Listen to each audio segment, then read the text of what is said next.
Hi. Hello. Hello. Hello. Hello. Hello and welcome to Architecting.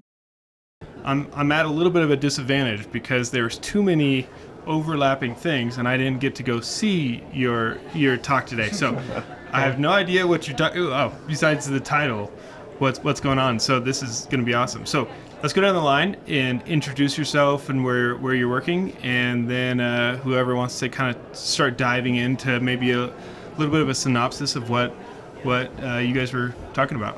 Sounds good, sure. So I'm Sean Jursnick. I'm an architect and associate at SAR Architects.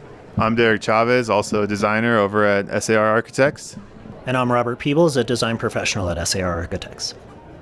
SAR represented. SAR. Here, do you want to start us off?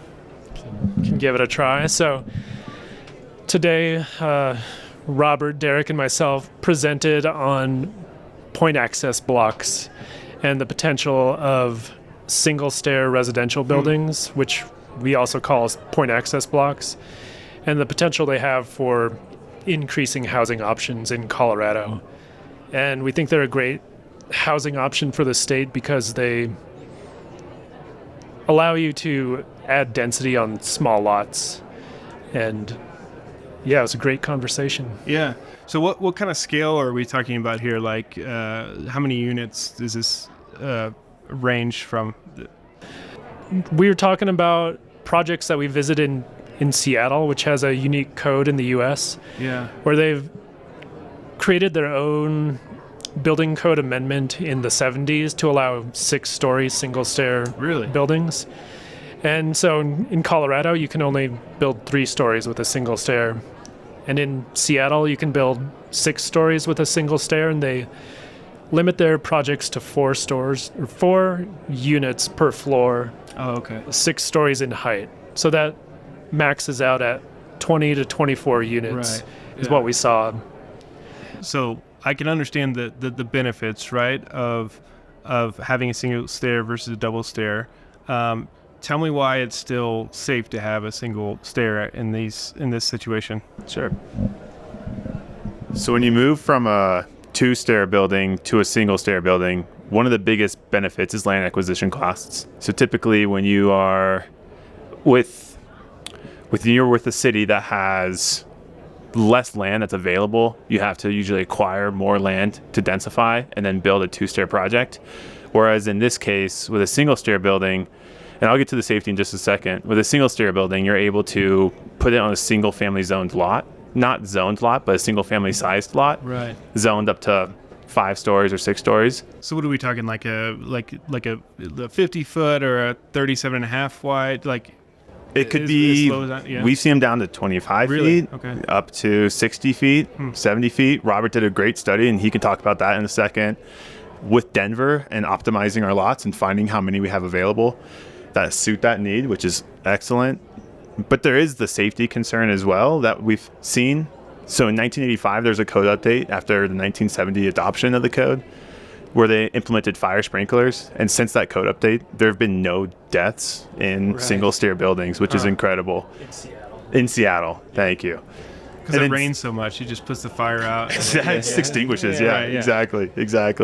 But then since then, there's been additional provisions added to Seattle's safety code, which we think we could bring. We think we could adopt it here in Colorado, is the goal.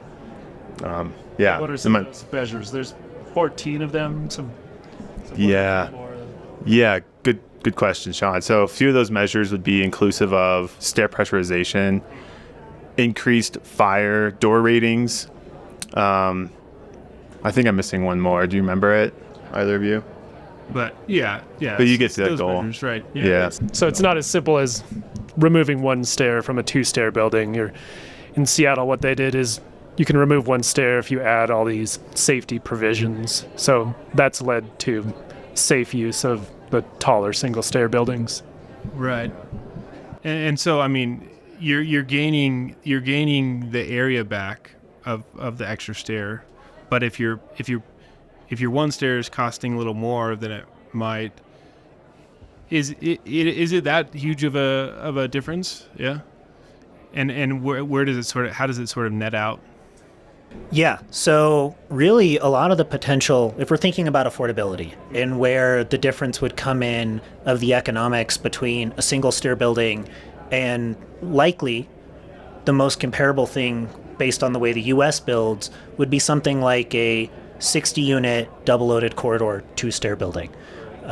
What we kind of haven't touched on and is good to note is a 3-story point access block is legal under the current code. So you can build a single stair building with 3 stories that has 4 units per floor, and that's currently legal, but nobody really builds those.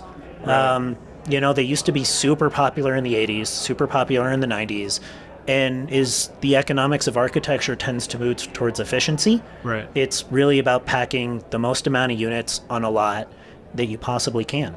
And Seattle has kind of found this secret unlocked potential that adding those 3 extra floors and getting, some net of possibly 10 to 15 more units onto that typology really opens up the economics, and a lot of them get built. You can look at it from an economy standpoint in a couple different ways. There is an opportunity to aggregate these buildings together, similar to what you'd see in like a townhome, right? So you have them stacked together, they're separated by a firewall. And when you do that, they have much thinner floor plates than a double-loaded building would have.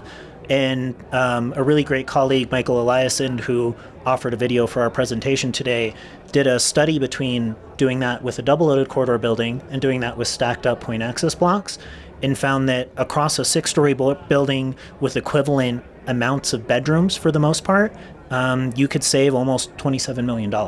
And that's really just based on the floor plate efficiency.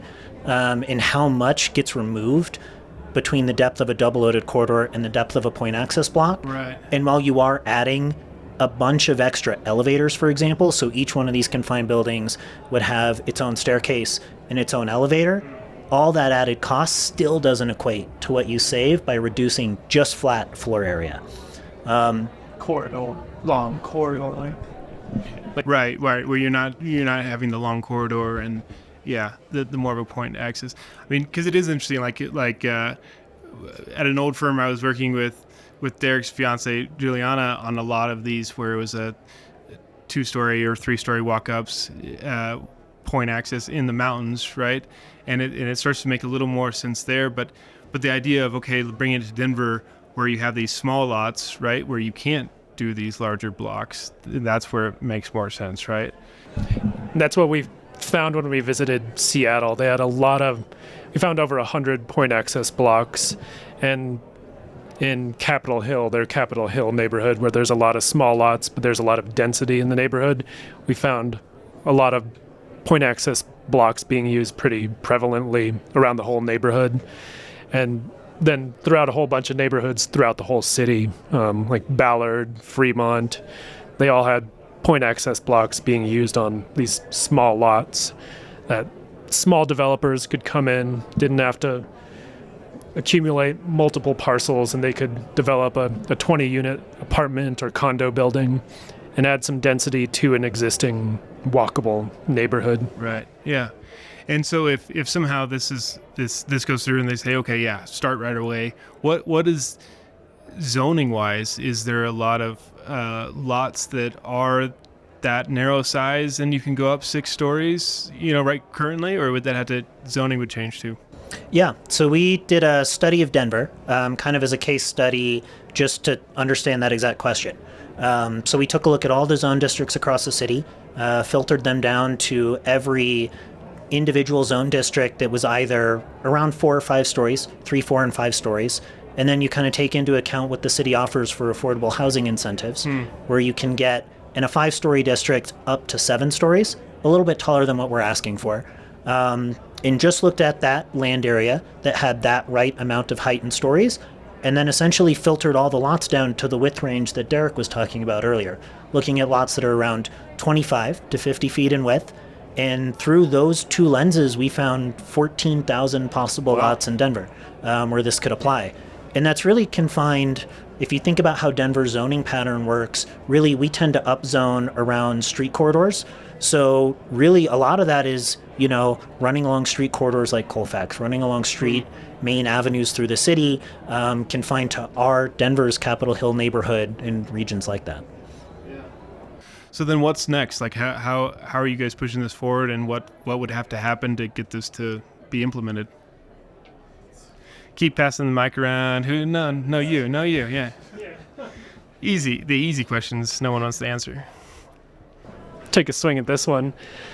So we're working a few different angles on different approaches to change the code and create something next. And we've been working with some advocates from around the country that are also interested in some building code amendments.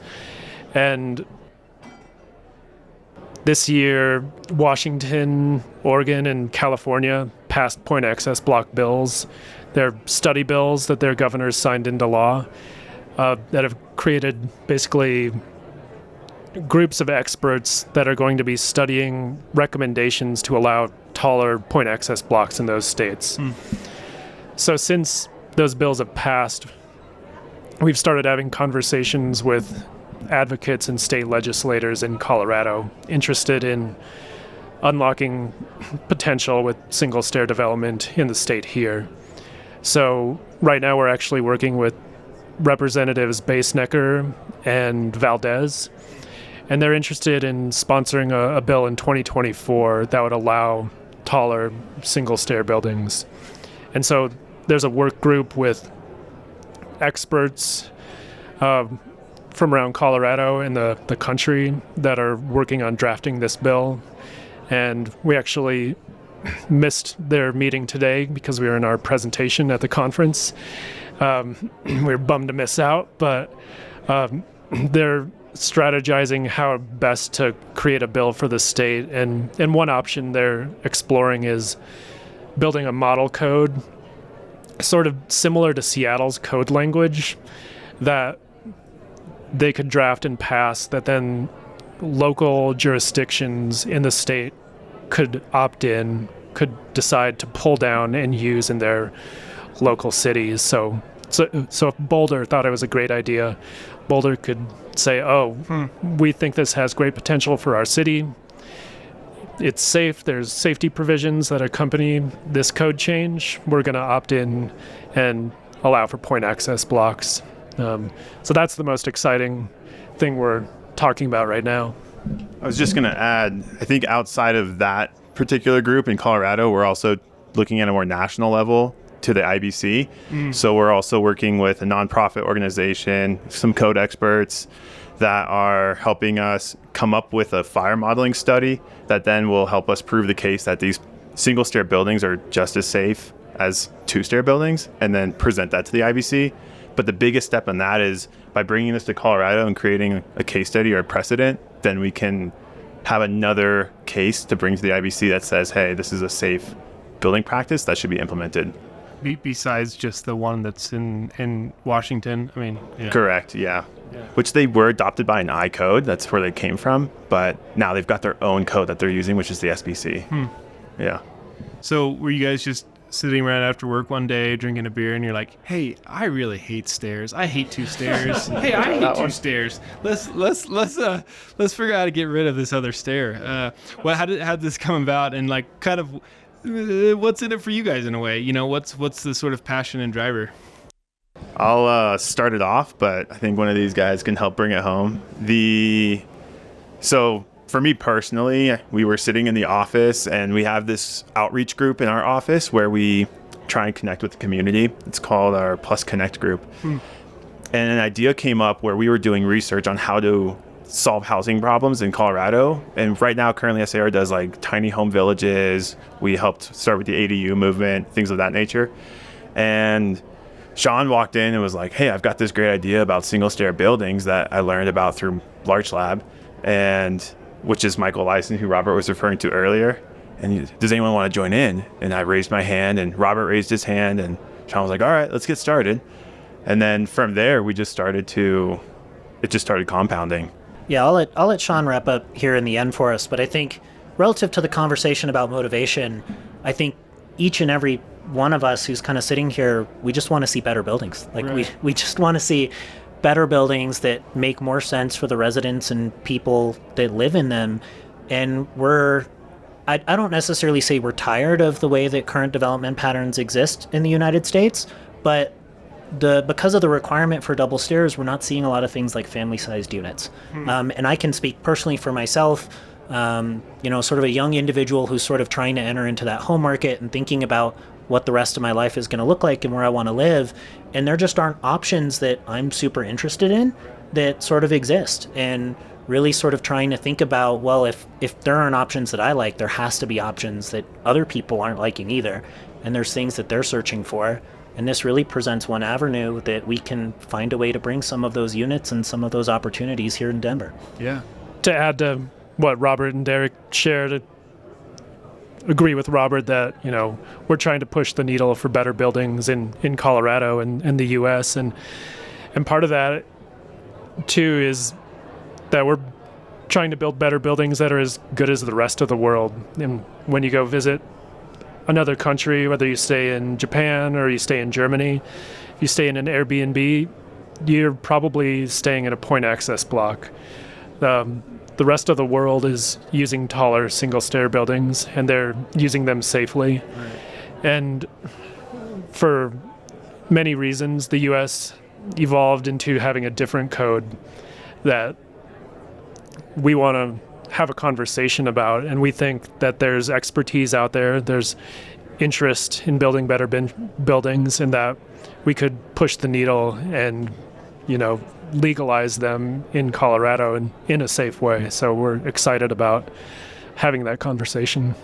Yeah, well, yeah, thanks. I agree with your sentiment there of and I appreciate SAR's work, and I think really creating quality, especially multifamily building projects within Denver, but they are most projects are so one bed, two bed based, right? And thinking about how do we increase its density where we all want to live in these places, but still have that larger space and quality of living. And so thanks for fighting the good fight against those extra stairs. So you bet.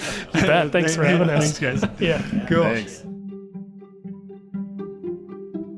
You can visit architecting.com, that's architect-ing.com, to see images from this week's guest. And please rate and review the show wherever you listen to podcasts. Have a great week and keep connecting.